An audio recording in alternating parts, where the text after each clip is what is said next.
Brock James ready to get the proceedings undergoing, and there it is. There's the kickoff for Brock James. Big high kick into the 22. That's a good take there, I think, from Gavin Hume.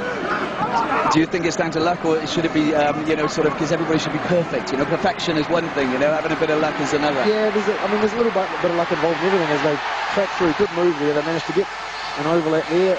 Oh, there's Brock James. He's cut loose. Has he got support? He's on his own. He's isolated, but there's the Clermont pack just arriving at the right time. Morgan Parra gets the ball out, and they're inching towards the try line. That was Jamie Cudmore, the Canadian, the Cana second row. Now, what can they do with this? Can they get themselves over the try line? Nalaga's there, and surely that's going to be a try. Where's the referee? There's Mr. Berros. He awards it. We talked about him coming in, and there it is. He's made an impact already, and the Clermont supporters are very happy indeed, but not as much as Ben Cotter and the boys in yellow and blue.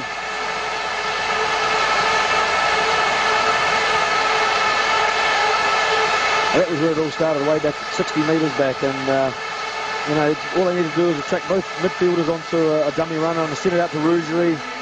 And after that, their continuity here has been good. They sucked it up with big Cudmore trucking in there. He managed to advance a few metres, and then, like you say, Nalanga off his wing looking for work. And well, he's taken out at least four defenders there at the same time, and he still managed to make it. So, I mean, but I'm a bit concerned about the referee, Ned Berdos. He wasn't really in the right position at the right time, and he gave the call a little bit late, but I think it was quite blatant, wasn't it? Yeah, just had to make sure. Pretty tough for the ref. I mean, he's just had to run 60 metres as well. I'll give him a rap here as well. He is, I'd say, he's the best ref in France. He's always one of the consistent performers referee-wise, and you know, he's just had to chase Rougerie up the field for 60 metres and get his breath back and assess whether it's been a try. Obviously, a lot of talk over the try or no tries in the semi-finals, so they want to be sure, and fair enough, it's a big occasion. But Nalanga scored a lot of tries in close a couple of years back. He hasn't done so much this season. He hasn't got in and done the pick and go like he sometimes likes, but well, there's Parra with the conversion. Now that's a healthy advantage for Clermont. 10 points to nothing. So look at the replay once again. It's Flosh who does extremely well. Just gets the ball. Brock James does well here. I mean, it's not usual territory for a 10 being at the bottom of the ruck. He's freed up the ball really well. Like, get some continuity with Cudmore, and then, you know, man on man, Nalanga against Perez, I think it was, and he just got size and weight on his side, and obviously a bit of speed too. Oh, and he gets hammered down to the ground there, but yeah, absolutely. Naga, that's a good start for Clermont. Something that they probably wanted to do, something that was quite important, because they've had quite a lot of possession. They've been in in the 22. They've had a couple of opportunities to score. If they can get one try already, you know, having been up there and camped up there for a few minutes on a couple of occasions, I think that, you know, that will really lift them and put them in good stead for the rest of the match. Elvis Vermeulen there, and there's the kick from Flosh, straight into the hands of Gavin Hume. He's got Twilagi outside of him. There's a good run from the South African fly half. Durang gets the ball out. It's regenerated. Oh, and there's a oof. Well, there's a bit of an off-the-ball instant. A little bit of kind of ran into Shelzo. Look at that again. Well, there was his Joubert. Well, that's no better, South African midfielder. It's no fun either.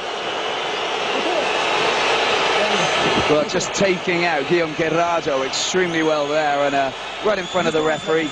Possibly almost one of those things you could excuse as sort of almost like, I'm sure it's natural for guys when a guy's running through, he's trying to protect himself, and as most South Africans will probably tell you, the best form of defence is attack. Held up by this Clermont pack. But the ball finally comes out. They want to get rid of that as quickly as possible. And there's the clearance straight into the hands of Nalaga, who does, well, the flag goes up. And there's the drop goal attempt, if that's good. And the fans say yes, the referee says yes. That was quite remarkable. Morgan Parra, well, he's missed it. It's gone short. It doesn't make a difference. We're 1 minute away from the final whistle, and well, it's the last attempt to try and get a try for this. Oh, and there's an interception. What's going to happen here? This is Brock James. That was a big hit on the Australian. He got nailed, didn't he? But it's still in play, and it's still Clermont who have possession. This is good. Now they're working. Elvis Vermeulen, look how strong he is. Oh, he's pushing forward. They're only a few metres out to the try line now. Can they hammer the final nail in the coffin. They've already, well, we're 30 seconds away from the final whistle. He's going to be happy for his guys, his players. He is. Look, it's become quite an emotional affair, isn't it? And who can blame him for reacting in that way? Look at this. This is wonderful play. And surely the whistle is going to get blown by Mr. Bernos, the referee. Clermont think they've scored the try? No, but finally he's had to blow the whistle, Mr. Bernos. It was quite premature, but Clermont are the French champions 2009-2010. They have won this match fair and square in their 11th final. They've actually won the Brennus. This is stunning. And, well, I can tell you that this is going to be a big, big party. The fans are going crazy.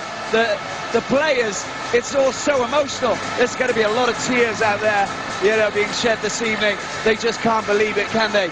The defeat in the Heineken Cup means nothing to them now, because they finally got their hands on what was the holy grail for them. We lost twice to Perpignan this year, but we beat Clermont once. There you have it.